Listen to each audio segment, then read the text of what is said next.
Setelah Yuho kembali ke tubuh aslinya, dengan menyadari bahwa Ditian merupakan sekutu yang perlu diwaspadai dan bertekad menjadi cukup kuat di masa depan.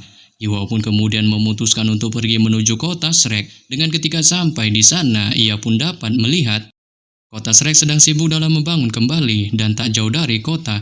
Pagoda Ro tampak sudah hampir selesai dalam bentuk menara besarnya. Sebagai markas besar Pagoda Ro, Akademi Shrek telah menghabiskan banyak upaya untuk membangun menara besar ini. Dengan menara itu berbentuk heksagonal dan menutupi seluruh penjuru kota lebih dari 1.000 meter persegi. Serta menurut rencana, menara itu akan memiliki tingkatan tinggi dan itu akan cukup besar untuk menampung lebih dari puluhan ribu orang. Terlebih lagi Yuwa membuat beberapa perhitungan serta sampai pada suatu kesimpulan bahwa akan membutuhkan waktu paling lama 3 tahun bagi kota Shrek untuk membangun kembali, yang meskipun hanya sebagian dari master jiwa yang mendaftar untuk bergabung dengan prajurit pertahanan kota yang akan dipertahankan, seluruh kota terikat untuk mengalami perubahan besar jika Departemen Teknik Jiwa Akademi, Sekte Tang dan Shrek diberi waktu 3 tahun. Dengan ketika saatnya tiba, Ditian dipastikan tak akan bisa mengancam Akademi Shrek lagi, yang bahkan jika sekalipun si beliau naga itu melepaskan gelombang binatang buas lainnya. Oleh sebab itu setelah memikirkan hal ini, di balik pandangannya melihat seluruh penjuru kota, Yuwa pun memilih memasuki Akademi Shrek dari gerbang timur dan bergegas menuju aula utama Pavilion Dewa Laut. Dengan ketika sampai di sana, ia pun segera berlutut menunjukkan salam penghormatannya kepada para penatua lainnya yang ada di aula, terutama penatua Suan. Menyebabkan penatua Suan pun yang melihatnya sontak menunjukkan keterkejutan hebat di wajahnya dengan tak menyangka pemuda titisan Tangsan ini dibebaskan oleh Ditian yang bersedia mengeluarkannya dari hutan Stardo. Sebelum beliau pun secara penisirin menanyakan pada Yuho mengenai gerangan dirinya yang mengapa bisa dibebaskan oleh Ditian, mengingat sebelumnya ia merupakan pengendali nasib dari hutan Stardo. Saat Yuho pun memberitahukan bahwa itu disebabkan oleh dirinya yang tak dapat dimokatkan oleh Ditian, dengan sebenarnya ia bisa saja menahannya, tapi nyatanya dirinya sama sekali tak bisa menghabisinya, memungkinkannya tak punya pilihan selain membiarkannya pergi. Menyebabkan penatua Suan pun yang mendengarnya menunjukkan rasa leganya, serta memuji kecerdikan Yuho yang menurutnya selalu mempunyai ide cemerlang, dan dikarenakan dirinya sudah kembali serta sudah ditetapkan menjadi sage jiwa, beliau pun menyuruh Yuho untuk tetap berada di Pavilion Dewa Laut dan beristirahat, dengan ia akan memberikannya perlindungan khusus tanpa sedikit pun membiarkan para anggota Pavilion Dewa Lautnya bisa mengganggunya. Namun ketika penatua Suan memberitahukan hal ini, Yuho pun membungkuk menunjukkan penghormatannya pada penatua lainnya sekali lagi sebelum kemudian melontarkan permohonan maafnya pada mereka. Dikarenakan dirinya ingin berbicara secara empat mata pada penatua Suan, menyebabkan para penatua lainnya pun yang mendengarnya secara patuh menunjukkan pengertiannya dan bergegas meninggalkan mereka berdua di ruangan aula. Dengan setelah kepergian para penatua itu, ekspresi penatua Suan pun sedikit berubah ketika ia duduk di meja panjang yang digunakan Pavilion Dewa Laut untuk mengadakan rapat membahas hal penting, serta menunjukkan sebuah kursi di dekatnya dan memberi syarat agar Yuo juga duduk. Sebelum kemudian beliau pun membuka topik percakapan dan merasa tujuan Yuho mengobrol empat mata dengannya hanya untuk melontarkan permohonan maafnya. Ia pun menyuruhnya agar tak perlu melakukan tindakan tak penting itu, mengingat gelombang binatang buas sebelumnya tak bisa sepenuhnya bisa disalahkan olehnya, sehingga buahnya pun mengingatkannya untuk tak perlu menyalahkan diri sendiri.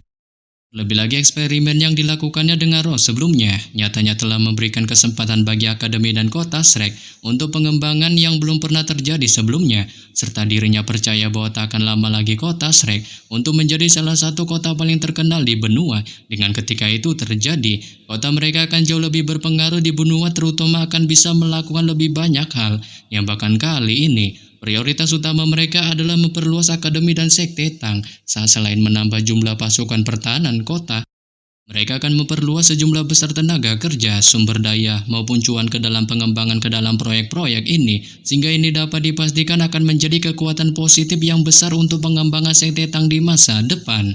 Tetapi di sini Iwa pun menyangkal maksud yang disebutkan penatua Suan, melainkan maksud keobrolan empat mata ini ingin memberitahukan bahwa dirinya telah memanggil pasukan mayat hidup untuk menyerang gelombang binatang iblis guna menyelamatkan dan memperkuat seluruh penjuru kota Shrek. Dengan ketika mengucapkan kata-kata ini, lapisan undulasi spiritual lembut berasal dari tubuh Yuho keluar dan membungkus mereka berdua, bertujuan menghalangi suara obrolan mereka untuk keluar dari aula.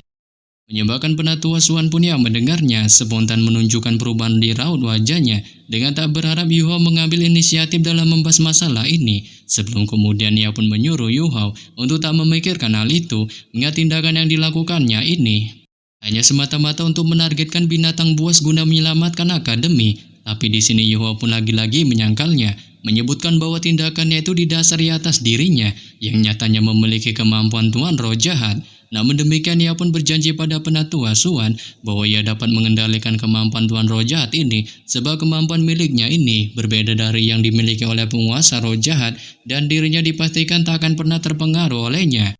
Yang bahkan kemampuannya ini tak termasuk dalam batas dunia manusia, karena itu mereka tak dianggap sebagai kemampuan dari penguasa roh jahat, melainkan sebaliknya kemampuan ini datang dari pihak lain, memiliki kontrak yang diturunkan kepadanya oleh gurunya Necromancer, yang memiliki perasaan ilahi serta secara tak sengaja dipadukannya, sehingga buahnya pun tak lagi menyembunyikan apapun pada penatua Suan tentang semua hubungannya dengan Necromancer.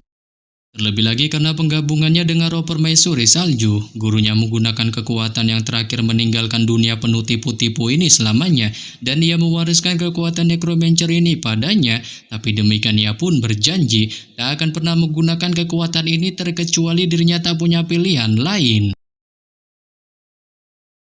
Setelah mendengar informasi yang diberitahukan Yuhao, penatua Suan pun menunjukkan pengertiannya, dan karena ini masalahnya, beliau pun menyuruh Yuhao untuk tak perlu memikirkan hal ini lagi, mengingat dia berjanji akan menyimpan semua rahasianya ini, dan dirinya tak akan meninggalkan catatan tentang rahasianya ini di Pavilion Dewa Laut, tapi demikian beliau pun juga mengingatkannya untuk menghindari menggunakan kekuatan ini di masa depan sebanyak mungkin, yang hal ini pun lantas membuat Yuhao mendengarnya spontan menghela napas lega, dengan merasa jauh lebih baik setelah menceritakan semua rahasia yang disembunyikannya ini di dalam hatinya.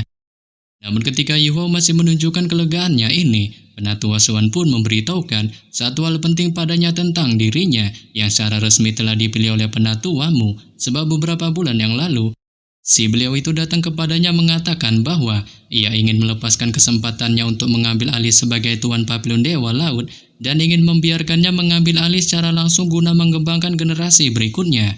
Menyebabkan Yuhao pun yang mendengarnya sontak terkejut terheran-heran dengan tak menyangka dirinya menjadi calon Tuan Pavilion Dewa Laut sebelum kemudian menanyakan pada penatua Suan mengenai bagaimana dirinya bisa menjadi Tuan Pavilion Dewa Laut, mengingat dengan usianya yang terbilang masih muda, itu menurutnya tak akan mungkin berhasil. Saat penatua Suan pun menyuruhnya untuk tak terburu-buru akan hal ini, sebab ia memiliki rencana dengan penatuamu untuk bekerja sama menyegel Litian, dan meskipun ia akhirnya berhasil menerobos, dirinya pun mendapatkan pemahaman yang lebih dalam tentang kekuatan titel Dolo setelah pengalaman itu, serta ia akan berinisiatif memasukkan kultivasi tertutup setelah semua urusan dunia ini diselesaikannya dengan jika dirinya berhasil.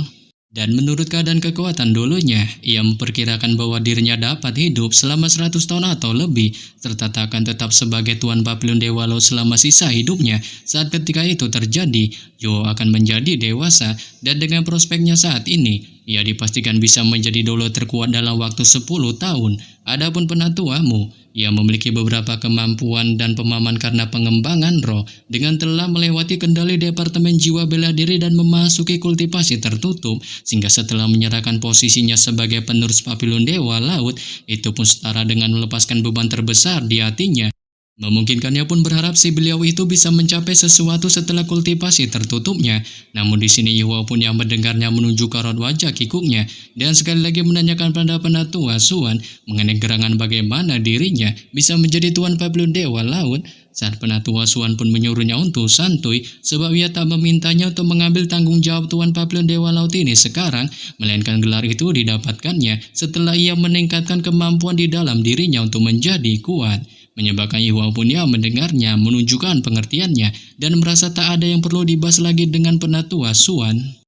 Ia pun memutuskan pamit pergi meninggalkannya, tapi tepat ketika Yuhao baru saja hendak melangkahkan kakinya, penatua Suan pun mencoba menahannya, sebab beliau tahu Yuhao nyatanya memang telah menjadi sage jiwa dan kekuatan rohaninya telah meningkat secara luar binasa, memungkinkannya memiliki kemampuan untuk melindungi dirinya sendiri. Akan tetapi ia nyatanya terlalu penting untuk masa depan Akademi Shrek, sehingga buannya pun tak ingin membiarkannya keluar jauh dari pandangannya.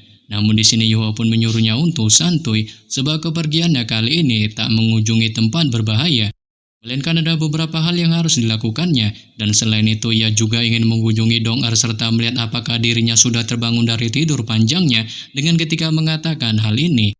Emosi Yuo sedikit berubah ketika ia menyebutkan Dong-er, mengingat setelah Dong-er mengorbankan dirinya untuknya waktu itu, hal pertama yang ingin dilakukannya secepat mungkin adalah mengunjungi Dong-er yang kali ini dalam keadaan tepar untuk waktu lama.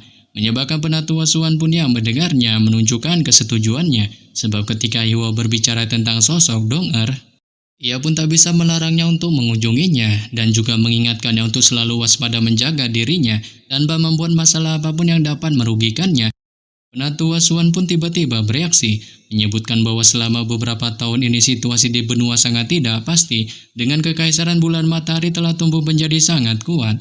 Awalnya ia tak terlalu memikirkannya, dan tak peduli seberapa kuat kekaisaran bulan matahari, serta dipikirnya itu hanya sedikit lebih kuat daripada kekaisaran bintang Luo, yang meski begitu, kekaisaran bulan matahari seharusnya tak terlalu kuat. Dikarenakan jika tiga kekaisaran di benua dulu bergabung bersama dengan kehadiran murka surga untuk membela mereka, kemungkinan besar kekuatan mereka akan melonjak pesat. Namun demikian ia berusaha sadar kalau dirinya salah setelah menilai perang ini. Sebab kehadiran alat jiwa memang merupakan faktor penting yang mempengaruhi bagaimana perang dilancarkan. Dengan ketika gelombang binatang berkobar dan pasukan makhluk buas jiwa menyerang menuju kota Shrek, kemungkinan dapat dipastikan mereka berhasil bertahan hidup selama 2 hari dengan hanya mengandalkan 10.000 orang pasukan. Menyebabkan Yuo pun yang mendengarnya menunjukkan pengertiannya dan memuji kehebatan kota Shrek yang menurutnya cukup keren, sebelum kemudian ia pun secara hormat memutuskan pamit pergi meninggalkan penatua Suan OTW menuju ke TKP wilayah Sekte Tang berada. Dengan singkat cerita ketika sampai di sana, Yuo pun dapat melihat banyak para murid berkumpul di sana saat bukan hanya ada siswa dari Departemen Alat Jiwa, ada juga siswa dari Departemen Jiwa Bela Diri yang oleh karena itu merasa dirinya sangat terkenal di Sekte Tang dan mencoba menghindari masalah yang tak perlu. Ia pun memilih menggunakan tiruannya untuk menyembunyikan identitasnya sebelum pada akhirnya segera memasuki aula bagian dalam Sekte Tang.